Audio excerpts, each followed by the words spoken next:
But when you start a business, number one, you're a mom and pop shop, small, private owned, family owned business. And that's how you start. And you don't know any better.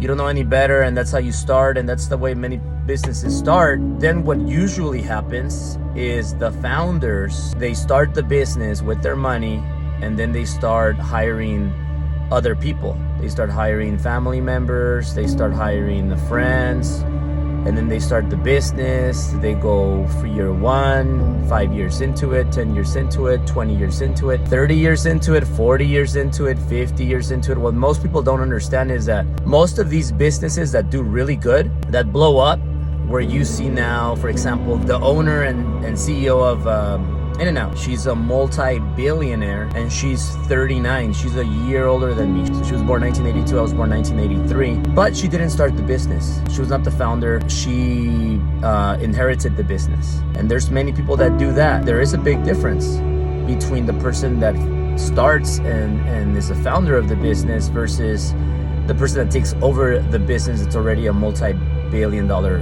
business. Having said that, I'm not saying which one is best, because obviously when you get a business and it's already a multi-billion-dollar business, you're gonna be in a really good spot. However, I personally, if you wanna know what I like to learn from the people that started the business from scratch. I like to learn from the founders because I feel like I could learn more of the things that I need to know from the founders, because they're the heart.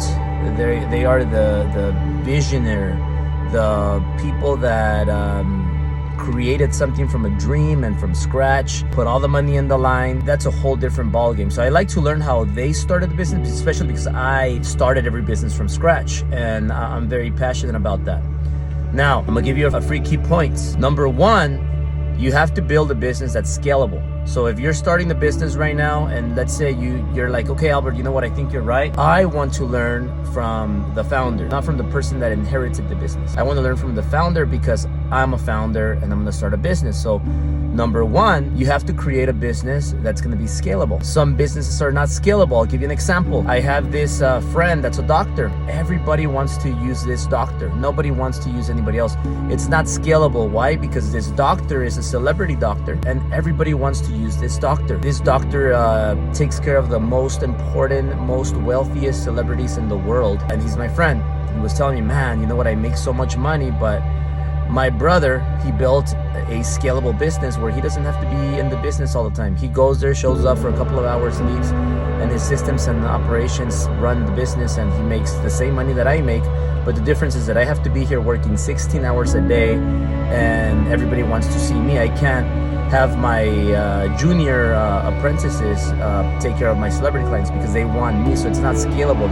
That business needs him at all times. So if you want to build a business that you can sell for billions, if you want to create a $1 trillion company, it has to be scalable. You have to be able to replace you, where you don't have to be in the business in order to take over, make money when you're in an island or whatever. When you die, it still keeps growing. Number two, it has to be hassle-free. Everything has to be easy to understand. Why is McDonald's scalable? Why is In-N-Out scalable? Why is Apple scalable? Because it's hassle-free.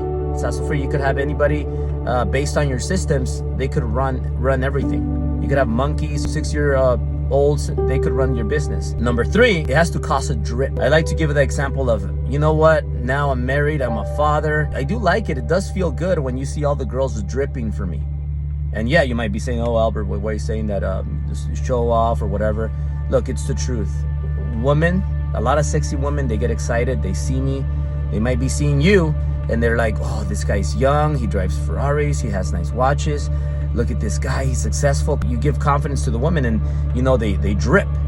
Now, what's drip? Look it up in the dictionary. Like when something's so hot, so good that you want that, you start dripping saliva and you start getting all excited. So you got to make people drip. But for example, like In-N-Out, everybody wants to go to In-N-Out because it makes you drip.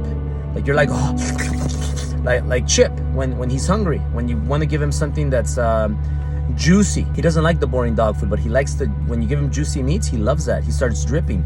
You got to make your business where people drip because they want to be part of it.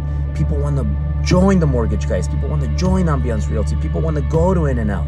People want to go to McDonald's. People want to have those juicy little treats. And I'll leave you with this. A lot of people, when they inherit a business, they get so much money so soon. They didn't create it. They get into drugs. They get into partying, drinking a lot of liquor, and then they end up losing everything. And then, the founder dies, and then the person that inherits the business dies, and it ends up with the kids, and they're young, they're drinking drugs, and then they end up losing everything.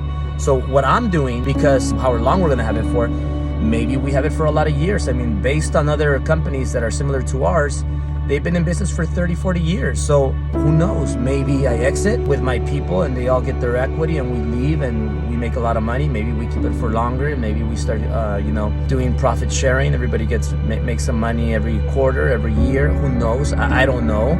But what I want to do is I want to get my kids involved because I want them to be part of the business. I want them to one day take over, family owned, stays in the family. I want to get my little girls involved. Italia, I want to take her to the office, have her start working a little bit, teach her that things are changing. You have to adapt to technology because if you don't be surprised if a company like In-N-Out goes out of business because they don't want to do DoorDash, because they don't want to use technology. But you've seen a lot of stories about companies like Radio Shack that go out of business because they just refuse to involve technology in their business. One last thing. When you start a business, you also have to make a decision. Am I going to build a business to sell or am I going to make a business to keep?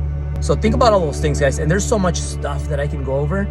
But once again, all of this stuff, this is what we go from morning till nighttime at the business boot camp, especially the founders, because the founders, you know what the founders get? They get a private lunch Saturday, private lunch Sunday. They get a private dinner on Saturday. They get a private after party on Sunday. They get a bonus extra day on Friday where we come to our main headquarters of all our companies and we sit down and just process business issues from start to finish, and we help you know all of this and a lot more that we could go over from morning till nighttime, morning from nighttime. So if you guys haven't gotten your tickets, especially founders, we are almost sold out of these founders.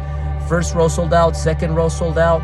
We are limited to only 100 of these founders and we're about sold out of these tickets. So if you want to sit in the front and have access to all these special activities that founders have access to, make sure you get your ticket right now. I'll give you a deal right now if you come in right now. If not, they're going to be sold out today. So by the end of the day, don't be surprised if they're sold out. I'll see you guys there at the Driven Business Bootcamp.